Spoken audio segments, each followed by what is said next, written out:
All right, everyone, it's time for a broken clock being right occasionally with AOC, Alexandria Ocasio-Cortez. By the way, some people saying that I shouldn't use the acronym because it's like makes her unique.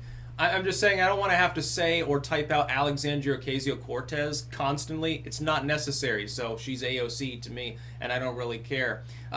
She's actually said something correct, which is that she was pointing to drug prices, and she's like, well, it's astronomically high. These companies jack the prices up artificially. She used one example where there's like a 3,000% increase on some drug, over what it should technically cost. And I'm like, yeah, that's totally true. See, the problem is this.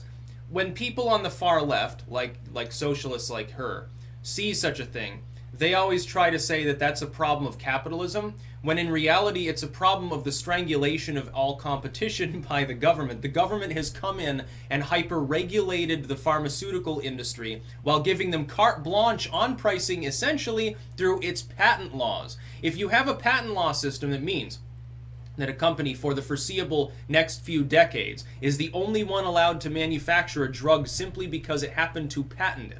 It happened to develop it without any generic or international alternatives being offered. They can fix the price because there's no competition. It's the exact opposite of a capitalistic system. Under capitalism, all of these pharma companies, insofar as they're licensed at all, can all offer similar alternatives. This will drive the price down. The more alternatives are available from the more sources, the lower prices will tend to be. Now, that's not always the case. You have price fixing after disasters. Hurricane comes through, all of a sudden bottled water is $5 more expensive. By the way, in some cases that's illegal. Not sure that it always should be. Some cases it's a little bit of a gray area, but that can happen. Other than that, though, the free market would fix the problem. Our healthcare system worked just fine when the government limited its influence over the most basic premise of drug safety, the most basic rudimental level. Patent laws weren't like they are today, strangulated, unnecessarily long and burdensome and so forth. And also, the regulatory system has made it very, very hard for upstart, smaller competitors to exist at all. Right now, because of malpractice, because of the situation with how difficult it is to get something passed through the FDA, unless you've bought a senator and you have deep pockets, because of that, you need tens of millions of dollars in order to develop buttfuck anything as an independent sort of pharmaceutical firm. So there is no small alternative to the big pharma companies. They don't have any competitors. It's sort of like Silicon Valley. The government has hosted government services and educational things on sites like Twitter and Facebook and stuff. They don't do that with their smaller competitors. You can get USGS Quake alerts on Twitter. You can't get them on Gab. That's a fundamental difference now, isn't it?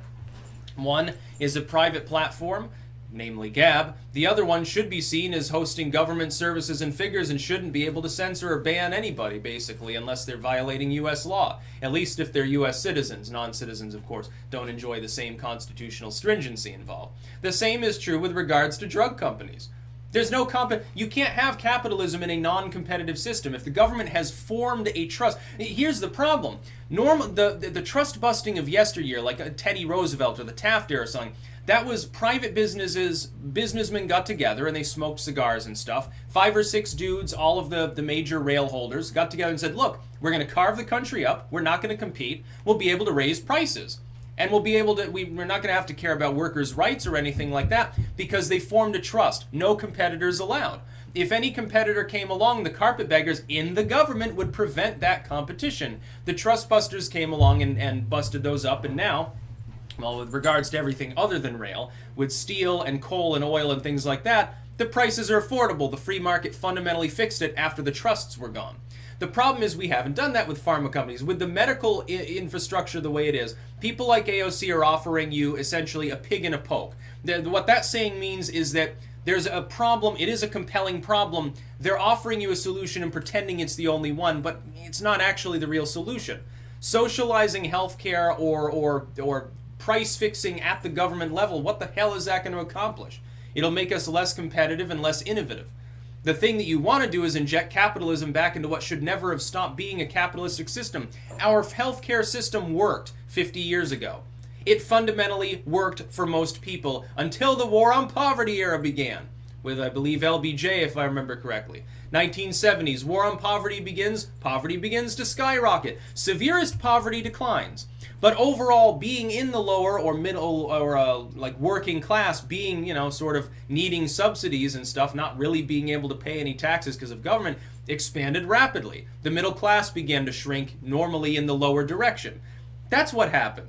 It fucked our economy up. We should get rid of the war on poverty programs. For the most part, it would be much easier if we hyper-capitalized our healthcare system. Yes, allow international competition, reform the patent and trademark laws, allow the companies to at least compete with other conglomerate companies, make it easier, less regulated for smaller upstarts to get grants and stuff, and limit the grants to things that are actually important. Not saying to the pharma company, hey, we're going to give you this $10 million grant to develop a pill for gray hairs. Not necessary. Let them delve into the special interest zone of healthcare. Let them do that sort of stuff. There are plenty of ways they can make a lot of money. They can fund those things themselves.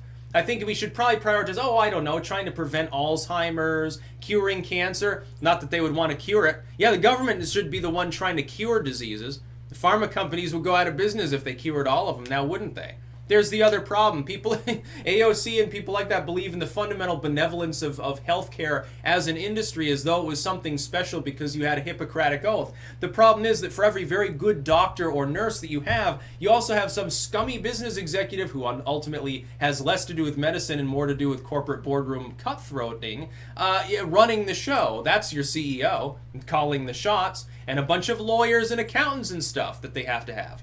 It's the same problem in many industries. Look, the problem is that the tax code in the US is also burdensome. It disproportionately fucks a small business. The small business and the multinational corporation, okay? The latter one can take advantage of all of the workarounds and loopholes and pay a much lower tax rate because it can field a number of accountants and lawyers to do that. It can also buy a senator off and keep the IRS off their backs if they want to. And they can use all sorts of multinational corporate loopholes in regards to tax schemes. Sometimes they pay nothing. The mom and pop bookstore down the road cannot do that. They will pay whatever the top business tax rate is because on paper, they are rich. They're worth millions of dollars. Well, they're the tippy tops, AOC. But they're not the tippy tops. Their actual profit margins don't put them much out of the middle class in most cases.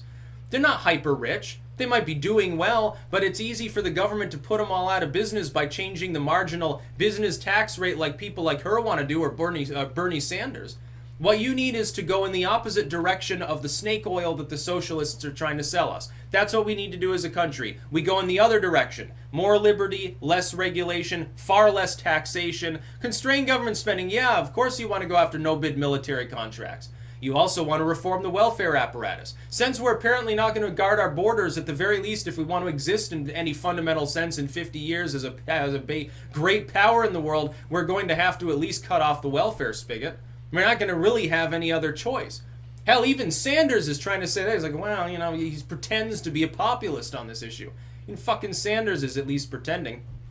That's how dire it is. So she's right. Yeah, drug pricing is way wonky. So devices and procedures, they're too expensive too. There's no reason why your mild surgery should have to cost $10,000, $20,000. But it's going to fucking keep costing that much, and the state will have to absorb that cost under her kind of plan. Yeah, your taxes will skyrocket, so you don't gain any benefit. And it's going to affect everyone down to the working class.